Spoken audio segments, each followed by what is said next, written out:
Assalamualaikum warahmatullahi wabarakatuh. Halo Sobat Setiani, kembali lagi bersama saya Abdul Rosyid Burhanuddin.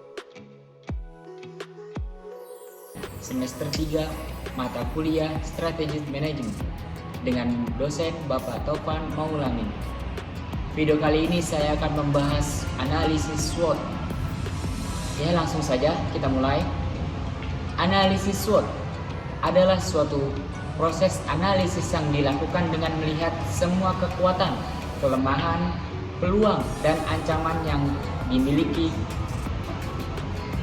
diri kita sendiri. Mengenali diri sendiri sangatlah penting untuk setiap individu, karena dengan mengenal diri sendiri, kita jadi tahu apa sih kekurangan dan kekuatan yang kita punya.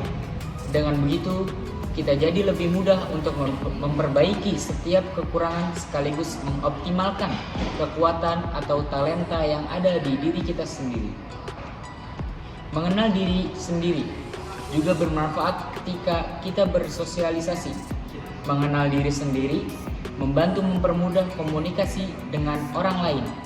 Kita akan membangun rasa peduli, begitupun rasa tanggung jawab di diri kita. Salah satu cara efektif dalam mengenali diri sendiri yakni menggunakan analisis SWOT. Teknik ini terdiri dari 4 unsur seperti kekuatan, kelemahan, peluang, dan ancaman. Analisis SWOT itu sendiri merupakan analisis yang terjadi pada faktor internal dan eksternal untuk menghadapi tantangan atau ancaman di masa yang akan datang. Dengan begitu, kita lebih mudah mencapai suatu tujuan dan harapan yang kita impikan. Kekuatan merupakan kekuatan atau kelebihan yang kita miliki dan dapat menghasilkan hal positif bagi diri kita sendiri. Kekuatan ini dapat berupa apa yang kita miliki, mulai dari pengalaman, pengetahuan, skill, hobi, good personal attitude. Dari kekuatan ini yang saya sadari dan ada di dalam diri saya sendiri, yaitu 1. Mudah berbaur di tempat baru dan orang baru. Bagusnya pada diri saya sendiri, saya bisa memulai pembicaraan pada ketemu dengan orang baru ini dengan memulai pembicaraan pengalaman saya yang harus mereka tahu dan mereka pelajari dari pengalaman saya. Begitupun saya mempelajari pengalaman mereka. Dengan begitu saya merasa mudah berbaur dengan orang yang baru saya kenal, saya baru temu dimanapun dan kapanpun. Yang kedua, selalu mencoba hal-hal yang baru. Selalu mencoba hal yang baru pada diri saya sendiri, yaitu saya selalu mencoba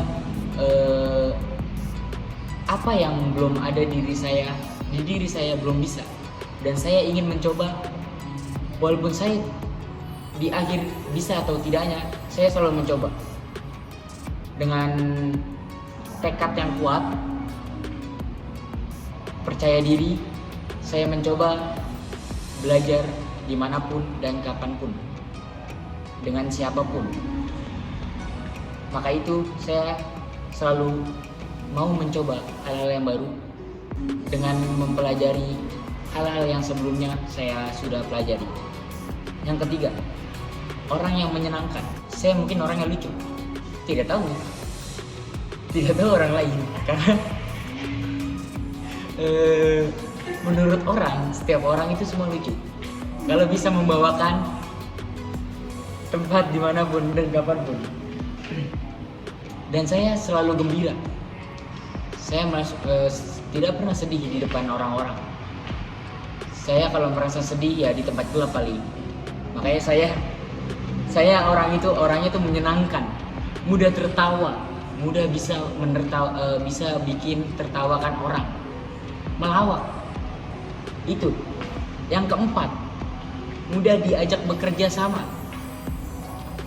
Saya berorganisasi 5 tahun di SMA.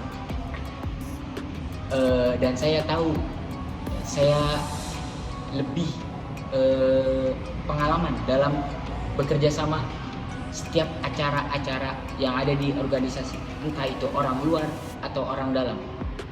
Contoh, saya memesan sound system atau tenda di orang luar, saya ajak bekerja sama agar bisa mendapat harga yang turun tipis. Maka dari itu saya mudah diajak bekerja sama dan mudah mau membuka awalan untuk bekerja sama. Kelemahan. Selain melihat unsur kekuatan yang tadi yang ada pada diri saya, ada kelemahan. Penting juga untuk mengetahui kelemahan apa yang kita miliki. Dari kelemahan ini yang saya sadari dan ada di dalam diri saya yaitu 1. Kurang menguasai bahasa Inggris. Mengapa? Karena menurut saya bahasa Inggris itu susah. Kenapa? Karena saya dari awal saya orang ngeyel. Kenapa ngeyel? Saya disuruh ke kampung Inggris untuk belajar, tapi saya tidak mau. Karena saya bukan orang mau belajar terus. Jadi saya itu orang yang harus ada refreshingnya. Jadi makanya saya tidak mau. Dan di SMA pun saya sebisa saya mengerjakan bahasa Inggris itu, dan ngomong bahasa Inggris itu alhamdulillah tidak pernah. Paling yes no. Makanya dari situ saya tidak menguasai bahasa Inggris sama sekalipun. Yang kedua, kurang bisa mengatur waktu. Dari segi waktu tidur saya tidak bisa. Kenapa? Saya karena terbiasa untuk begadang. Entah itu begadang ngapain, main game, terutama main game, itu saya tidak bisa pada malam hari. Yang kedua, waktu tidak bisa memanage. Padahal sudah ada janji dengan yang ini, tapi mengambil janji yang lain. Di situ saya kurang mengatur waktu. Yang ketiga, kurang bisa mengatur kesabaran. Kenapa saya kurang bisa mengatur kesabaran? Karena saya itu orangnya kalau belum dapat hal itu atau barang itu, saya tidak akan menyerah. Saya kurang sabaran dalam hal itu. Dan untuk emosi kadang bisa sabar, kadang juga tidak. Tergantung apa yang bikin emosi. Peluang merupakan yang bisa kita dapatkan berdasarkan kelebihan dan kelemahan yang tadi yang kita miliki, yang saya miliki. Dari peluang ini yang saya sadari dan ada di dalam diri saya yaitu 1. Adanya dukungan dari orang tua untuk melakukan hal yang saya suka. Adanya dukungan. Saya itu didukung untuk menanjak gunung atau hiking, dan saya didukung untuk berorganisasi dimanapun itu selagi benar, tidak melenceng ke yang parah-parah, apalagi menyangkut hal-hal polisi atau di penjara. Yang kedua, bisa melanjutkan pendidikan sampai ke dunia perkuliahan. Itu peluang sangat bagus. Saya alhamdulillah bisa meneruskan dari SMA ke kuliahan, apalagi kuliahnya di Setiami selalu di hati. 3. Bisa melanjutkan bisnis orang tua. Alhamdulillah orang tua ada bisnis sempolan, dan alhamdulillah saya bisa mengikuti, saya bisa meneruskan dan bisa memasarkan, alhamdulillah. Ancaman merupakan ancaman atau hambatan yang menghalangi kita dalam berusaha atau melakukan sesuatu. Untuk menemukan aspek ini, kamu harus melihat kelemahan yang ada di diri kamu sendiri. Dari ancaman ini yang saya sadari dalam hidup saya sendiri yaitu 1. Tidak bisa percaya diri saat berbicara di depan umum karena saya belum terbiasa. Yang kedua, banyaknya persaingan dimanapun. Karena saya tidak percaya diri. Yang kedua, banyaknya persaingan, tidak percaya diri. Yang ketiga, banyaknya berbagai tekanan dari internal maupun eksternal. Di situ saya masih bisa atau tidak 50-50.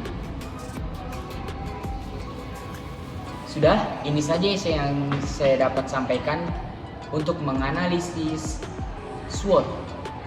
Sekian, terima kasih. Wassalamualaikum warahmatullahi wabarakatuh.